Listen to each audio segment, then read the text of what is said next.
Hello வணக்கம் அனைவருக்கும். ஐபிஎஸ்பிஓ mains exam முடிஞ்சிருக்கும்.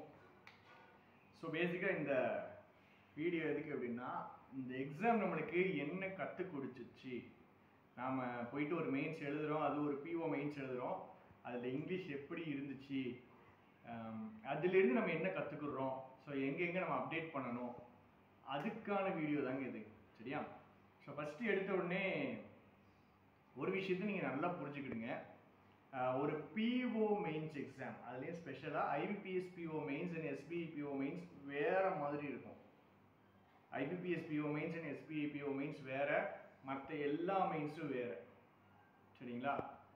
என்ன டிஃப்ரென்ஸ் அப்படின்னா, ஐபிபிஎஸ் பிஓ மெயின்ஸும் சரி, ஒரு எஸ்பிஐ பிஓ மெயின்ஸும் சரி, உங்களுக்கு தெளிவாக ரீடிங்கை பயங்கரமாக செக் பண்ணியிருப்பாங்க. ரீடிங்கை பயங்கரமாக செக் பண்ணியிருப்பாங்கங்கும் போது உங்களுக்கு அங்கே போயிட்டு நம்ம கொண்டு போன செஷன்ஸும் சரி, மற்ற எல்லா விஷயங்களுமே சரி, ரீடிங்கை பேஸ் பண்ணி நம்ம கொண்டு போனோம். ரீடிங்கை பேஸ் பண்ணி தான் நான் கொண்டு போனேன். கிராமர் டாபிக்ஸ் பெருசாக பார்க்கவே இல்லை. ஸோ அந்த ரீடிங்கை பேஸ் பண்ணி தான் அவங்க டெஸ்ட் இருக்குது. அப்படிங்கும்போது உங்களுடைய அட்டம்ப்டும் நீங்கள் எழுதிட்டு வரும்போது, ஒரு கொஸ்டின் அட்டன் பண்ணும்போது உங்கள் கான்ஃபிடென்ஸ் லெவலுமே உங்கள் ரீடிங் எப்படி இருக்குன்னு காமிச்சிருக்குங்க. ஸோ நம்ம கற்றுக்கிற மொதல் விஷயம் என்ன தெரியுமா? நான் ஜென்ரலாக இந்த ஆஃப்லைன் ஸ்டூடெண்ட்ஸ்ட்டு ரிவ்யூ வாங்குவேன். ஸோ அவங்க சொன்னதுலேருந்தே நான் சொல்கிறேன், ரீடிங் பத்தாது. ரீடிங் பண்ணுங்கள். இப்போ அடுத்தது நோட்டிஃபிகேஷன் வரல, எக்ஸாம் வரும். டிசம்பர் 4 நிறைய பேருக்கு எக்ஸாம் இருக்கும். எல்லாம் ரைட்டு. இந்த டைம் பீரியட் ஒரு விண்டோ, ஒரு 10 டேஸோ இல்லை ஒரு 15 டேஸோ இல்லை ஒரு 1 வீக்கோ, அந்த டைமில் நல்லா தெளிவாக ஒரு ரீடிங் ஹேபிட்டை டெவலப் பண்ணுங்கள். உங்களுக்கு எப்போவுமே இது காப்பாற்றுங்க, எங்கேனாலும் காப்பாற்றும். சரிங்களா? இதை நான் ஏன் இப்படி சொல்கிறேன் அப்படின்னா, கிளாஸை நல்லா ரீட் பண்ணக்கூடிய, ரீடிங் நல்லா வரக்கூடிய ஸ்டூடெண்ட்டே என்ன சொல்கிறாரு அப்படின்னா, ரீடிங் நம்ம பண்ணுறது பத்தாதுங்கிறார். ரீடிங் பத்தாது, இது போதாது அப்படின்ட்டு அவங்களே சொல்கிறாங்க. அப்படிங்கும்போது இப்போ நம்ம இப்போ தான் ரீடிங் ஸ்டார்ட் பண்ணியிருக்கோம், இப்போ தான் ரீட் பண்ண பழகிட்டு இருக்கேன் அப்படின்னா, நீங்கள் டெய்லி 1.5 மணி நேரம் ரீடிங்க்கு ஒதுக்கணும். அது நியூஸ் பேப்பராக இருக்கட்டும், எடிட்டோரியலாக இருக்கட்டும், ஒரு பிளிங்காக இருக்கட்டும், பிளிங்கிஸ்ட்னு ஒரு ஆப் இருக்குது, ஸோ அதுவாக இருக்கட்டும், இல்லை மற்ற எந்த ஜென்ரல் எஸ்ஐஸாக இருக்கட்டும், 1.5 hours ஃபார் ரீடிங் இஸ் நான் நெகோஷியபிள். அதை குறைக்கவே கூடாது. டெஸ்ட் எல்லாம் போடாதீங்க. பிஓ மெயின்ஸு பொறுத்த வரைக்கும் டெஸ்ட்டு போடுறதுல உங்களுக்கு பெருசாக ஒன்றுமே நடக்காதுங்க. உங்களுக்கு ஒரே ஒரு விஷயம் தான் வேணும், உங்களுக்கு ரீட் பண்ண தெரியணும். அதே மாதிரி டிஸ்கிரிப்டிவில் நிறைய பேருக்கு சின்ன சின்ன அட்ஜஸ்ட்மெண்ட்ஸ் வரும்போது பண்ண முடியல. அது எஸ்ஐக்கு நான் ஒரு வீடியோ போட்டிருந்தேன், அது தெளிவாக உங்களுக்கு ஒவ்வொரு பாயிண்ட்டுகளாக அவங்க சொல்லியிருப்போம். கரெக்டுங்களா?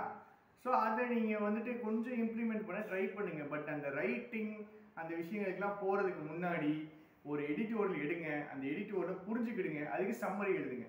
புரிஞ்சுக்கிடுங்க அப்படிங்கும்போது நம்ம ஆளுக்கு புரியுது, ஒரு 50% புரியுது. ஓரளவுக்கு இந்த வார்த்தை இருக்கு, எனக்கு பிடிக்காத வார்த்தை, தமிழில் பிடிக்காத வார்த்தை இந்த ஓரளவுக்கு. ஏன்னா ஒருத்தர் போயிட்டு ஒரு சென்டென்ஸ் புரிஞ்சுதுன்னு கேட்டால் என்ன தெரியுமா சொல்கிறாங்க? ஓரளவுக்கு புரிஞ்சுது அப்படிம்பாங்க. இன்னும் முழுசாக புரியலைன்றதான் நம்ம பிரச்சனையேங்க. நம்ம பிரச்சனையே என்ன அப்படின்னா, நம்ம நல்லா வாசிப்போம், இது எதை பற்றினது அப்படிங்கிறது புரியும். ஆனால் அதுலேருந்து கொஸ்டின் கேட்டாங்க, சின்னதாக ட்ரிக்கியாக ஒரு கொஸ்டின் கேட்டாங்கன்னா அதை நம்மளுக்கு போட முடியல. ஏன்? நம்மளுக்கு தெளிவாக புரியலை. எனக்கு இந்த ஓரளவு புரியுறதுங்கிறது வேண்டாம், எனக்கு உங்களுக்கு தெளிவாக புரியணும். அதுக்கு உங்களுக்கு தெளிவாக ரீட் பண்ணணும். அதுக்கு தெளிவாக ரீட் பண்ணி தெளிவாக அண்டர்ஸ்டாண்ட் பண்ணுறது எப்படிங்கிறத புரிஞ்சுக்கணும். அதுக்கான ஸ்டெப்ஸ் எடுத்தீங்கன்னா ஆட்டோமேட்டிக்காக உங்களுக்கு வரும். வானத்துலேருந்து யாரும் குதிக்கலை, நீங்களும் குதிக்கலை, நானும் குதிக்கலை. சரியா? எஃபர்ட் போடுறீங்க, டைம் ஸ்பெண்ட் பண்ணுறீங்க, கரெக்டான எக்ஸசைஸ் பண்ணுறீங்கன்னா ஆட்டோமேட்டிக்காக உங்களுக்கு அந்த ஸ்கில் டெவலப் ஆகும். ரீடிங் ஸ்கில்ல டெவலப் பண்ணணும். இதை நான் எத்தனை தடவை எம்பசைஸ் பண்ணாலும் அது பத்தாது, சரியா?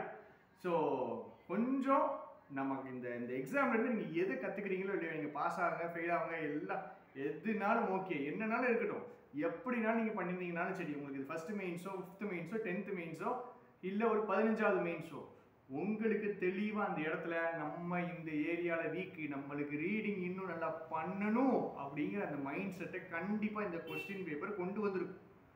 அது காமிக்குது அப்படின்னா அதை நம்ம சரி பண்ணணும். உங்களுக்கு எங்கே பிரச்சனை இருக்குதோ அந்த பிரச்சனை இண்டிகேட் பண்ணிட்டாங்கன்னா அந்த பிரச்சனையை சரி பண்ணணும். சம்மந்தமே இல்லாமல் வேறு இடத்துல போயிட்டு நிற்கக்கூடாது.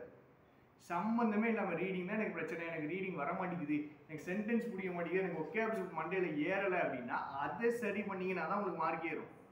சம்பந்தம் இல்லாமல் ஏதோ ஒரு டெஸ்ட்டை போட்டோம், ஒரு கரெக்ஷனை பார்த்தோம், டெஸ்ட்டை போட்டோம், கரெக்ஷனை பார்த்தோம், டெஸ்ட்டை போட்டோம், கரெக்ஷனை பார்த்தோம், இப்படியே ஓடாதீங்க. அதுக்குன்னு ஒரு டைம் இருக்குது டெஸ்ட்டு போடுறதுக்கு. சரியா? நோட்டிஃபிகேஷன் வரட்டும், எக்ஸாம் பக்கத்தில் வரட்டும், அப்போ டெஸ்ட் போடுங்க. இப்போ கற்றுக்கோங்க, இப்போ ரீட் பண்ணுங்க, இப்போ நல்ல டைம் ஸ்பெண்ட் பண்ணுங்க.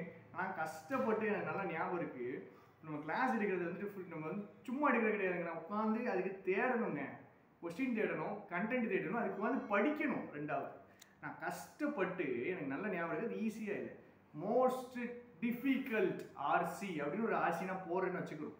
அது உங்களுக்கு கஷ்டமாக தான் இருக்கும். ஒரு 1.25 மணி நேரம் அந்த கிளாஸ் இருக்கு. சரியா? அந்த கிளாஸ் எல்லாம் பார்த்து முடிக்கும்போது ஆஃப்லைன்லாம் எப்படின்னா 4 பேர் உயிரோடு இருப்பானுங்களா அப்படிங்கிற ரேஞ்ச் இருந்தானுங்க. ஸோ அந்த கிளாஸ் கஷ்டம்தாங்க. த மோஸ்ட் டிஃபிகல்ட் ஆர்சி அப்படின்னு நாங்கள் ஒரு ஆர்சி பார்த்தோம். சரி, அந்த கிளாஸ் கஷ்டம்தான். அந்த கிளாஸ் கஷ்டமாக தான் இருக்கணுங்க. ஒரு கிளாஸ் பார்த்து முடிச்ச உடனே உங்களுக்கு மைண்டு டயர்ட் ஆகணும். 1.5 மணி நேரம் ஒரு கிளாஸை பார்க்குறீங்கன்னா டயர்ட் ஆகணும். ஆகலைன்னா நீங்கள் ஒன்றும் கற்றுக்கிறல.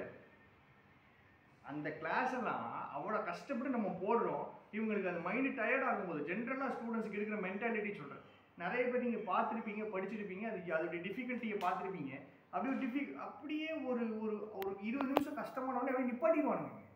நிப்பாட்டிட்டு மைண்டு டயர்டாகவே அப்படி வேறு டாபிக் போயிடுவாங்க. நீங்கள் படிச்சிங்கன்னா நான் இதுதான் எதிர்பார்ப்பேன். நான் கிளாஸை முடிக்கும்போது ஸ்டூடெண்ட்ஸ் டயர்டாக இருக்கணும். அப்படின்னாலும் அந்த 1 மணி நேரம் இன்டென்ஸாக தீவிரமாக படிச்சிருக்கான்னு அர்த்தம். 1 மணி நேரம் படித்து முடிச்சதுக்கப்புறமா அவன் ஃப்ரெஷ்ஷாக இருக்கிறான் அப்படின்னா அதுவும் பிரச்சனை தான். நம்மளால் என்ன நினைக்கிறேன், படித்து முடிச்சதுக்கப்புறமும் நான் ஃப்ரெஷ்ஷாகவே இருக்கணும். நீங்கள் படித்து முடிச்சதுக்கப்புறம் you should be completely tired. அது 1 மணி நேரம் இங்கிலீஷ் கிளாஸில் ஒரு ஆர்சியில் கஷ்டமான ஆர்சியில் உட்கார்ந்தீங்கன்னா டயர்டு ஆகத்தாங்க செய்யும். ஆகணுங்க. அப்படின்னா தான் கஷ்டப்படுறீங்க. நீங்கள் எங்கே டிஃபிகல்ட்டி இருக்குதோ அங்கே தான் க்ரோத் இருக்கும். நான் கஷ்டமே படாமல் வளரணும் அப்படின்னா அது எந்த ஃபீல்ட்லையும் நடக்காது. ஸோ ரீட் பண்ண போகிறோம், அதுக்கான ஸ்டெப்ஸ் எடுக்க போகிறோம். இதை நீங்கள் பர்சனலாகவும் எடுத்தாலும் சரி, ஒரு மென்டரை வச்சு எடுத்தாலும் சரி, நம்ம கிளாஸில் பார்த்தாலும் சரி, எனக்கு நீங்கள் ரீட் பண்ணணும். அவ்வளோதான். ஆட்டோமேட்டிக்காக உங்கள் இங்கிலீஷ் வந்துடும். பட் நல்ல ஆர்டிகல்ஸாக, டைவர்ஸான ஆர்டிகல்ஸாக ரீட் பண்ணுங்கள். இங்கிலீஷுடைய அழகை புரிஞ்சு ரீட் பண்ணுங்கள், இன்னும் சூப்பராக இருக்கும். நம்ம ராயல் பாஸ் வந்துட்டு இந்த இனிஷியல் டேஸில் இப்போ தான் ஆஃபர் முடிஞ்சிருக்கு. 999க்கு அவைலபிளாக இருக்கும். ஸோ வேணுங்கிறவங்க வாங்கி யூஸ் பண்ணிக்கிறீங்க. Thank you, tata, by.